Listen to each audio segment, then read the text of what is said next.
The wedding bells rang long before dawn, but no one celebrated their sound. In the ancient hill city, where stone walls trapped secrets as tightly as they held the cold, marriage was not a union of love. It was a contract written in fear. Women were dressed before sunrise, their hands trembling as older women painted symbols on their skin, marks meant to protect, or perhaps to warn. The air smelled of oil, ash, and crushed herbs, a scent passed down through generations. No one spoke of what happened after the vows. Everyone knew, yet no one dared say it aloud. The bride was always silent. Silence was tradition. Her family had prepared her for years, teaching her obedience, not joy. She was bathed in water infused with bitter leaves meant to dull the senses. Her hair was braided tightly, not for beauty, but to keep her from shaking. In this world, a wedding night was not the beginning of love. It was a test, one designed by men who believed fear made loyalty stronger than affection ever could. As the sun climbed higher, the ceremony unfolded in the open courtyard. Priests recited words older than the city itself, words that praised fertility, obedience, and sacrifice. The groom stood proudly, surrounded by male elders who whispered reminders of his rights. The bride stood alone. She was not asked if she consented. Her silence was consent. That was the rule. When the vows ended, the crowd dispersed quickly. No celebration followed. No music. No feast. Only the slow closing of doors. Behind those doors lay the real ritual. One rarely written about. One passed down in murmurs and half-burned texts. In many ancient cultures, a bride was required to prove her purity not through love,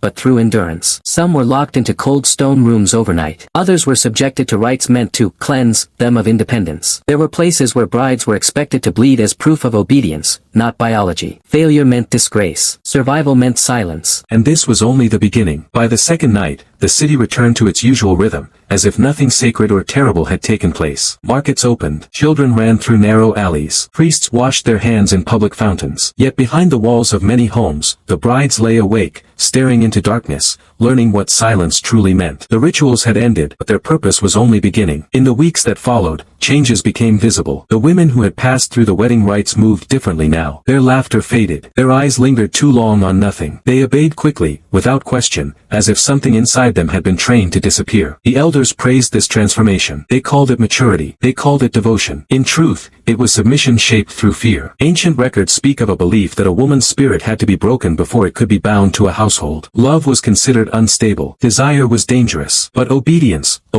could be controlled. So the ceremonies were designed not to unite two people, but to erase one of them. The bride was not meant to enter marriage as herself. She was meant to emerge as something reshaped. Some cultures took this further. In hidden chambers beneath temples, young wives were brought again weeks after their weddings, told they would receive blessings for fertility. What awaited them was another ordeal. They were made to kneel before symbols older than any god still worshipped, symbols representing power, ownership, and silence. The rituals varied, but the message never changed. Your body is no longer yours. Not all survived these rites. Some fell ill and were quietly removed from records. Others were sent away under the excuse of sickness or divine punishment. Their families were told not to ask questions, and most didn't. In a world where survival depended on obedience, curiosity was dangerous. Yet even in this darkness, something unexpected began to grow.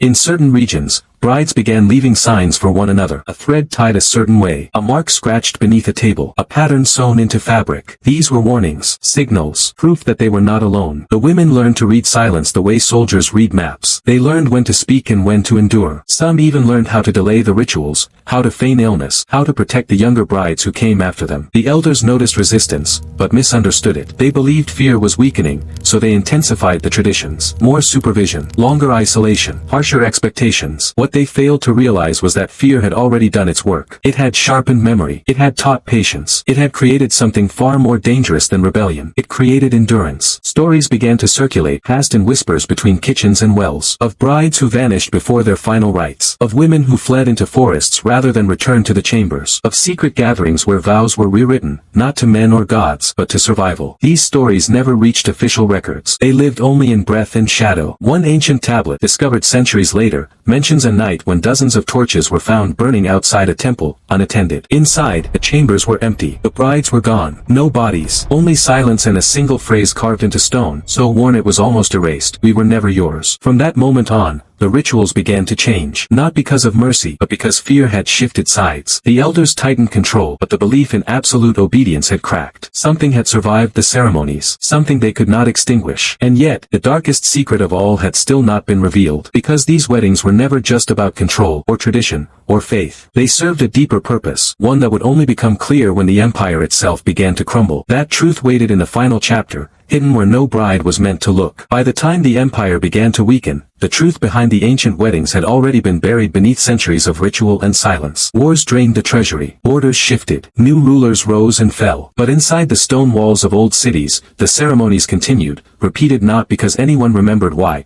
but because no one dared to stop them. It was during this slow decay that fragments of forbidden knowledge resurfaced. In a crumbling archive sealed behind collapsed pillars, scholars later discovered tablets older than the temples themselves. They were not religious texts. They were records, cold, deliberate, and written without reverence. They spoke of a time when the ruling class believed human will could be reshaped, broken, and redirected through controlled trauma. The wedding rituals were not sacred. They were experiments. The ancients believed that a woman, stripped of autonomy at the moment of transition from daughter to wife, could be molded into absolute loyalty. That her suffering would bind families, stabilize bloodlines, and ensure obedience across generations. Marriage was not a bond of love. It was a mechanism of control, refined over centuries and protected by myth.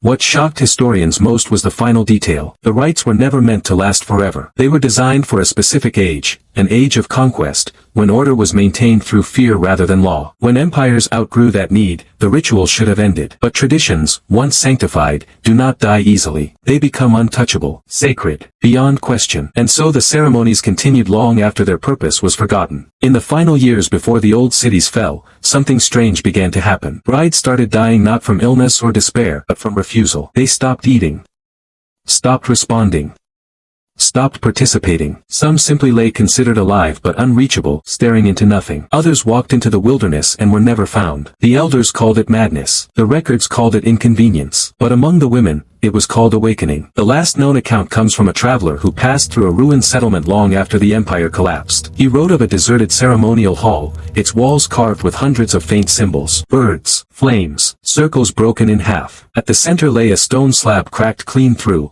as if split by force rather than time. Beneath it, someone had carved a single sentence in an unsteady hand. They taught us silence. We taught ourselves memory. No one knows what became of the final generation of brides. Some believe they fled into the mountains. Others believe they dismantled the rituals quietly, mother to daughter, until nothing remained but echoes. But one truth remains undeniable. The ceremonies did not fade because rulers ended them. They ended because the women endured them long enough to see through the lie. Even now, traces remain. In certain regions, wedding customs still carry strange remnants of those ancient rites. The insistence on silence, the emphasis on endurance, the expectation that a bride must suffer to be worthy. Few remember why these traditions exist. Fewer still question them. But history remembers. It remembers that behind every veil once stood a woman who was afraid. Behind every ritual, a system designed to erase her will. And behind every erased name, a story that refused to die quietly. The dark secret of ancient weddings is not what was done to those women. It is that the world allowed it to happen for so long, and called it tradition.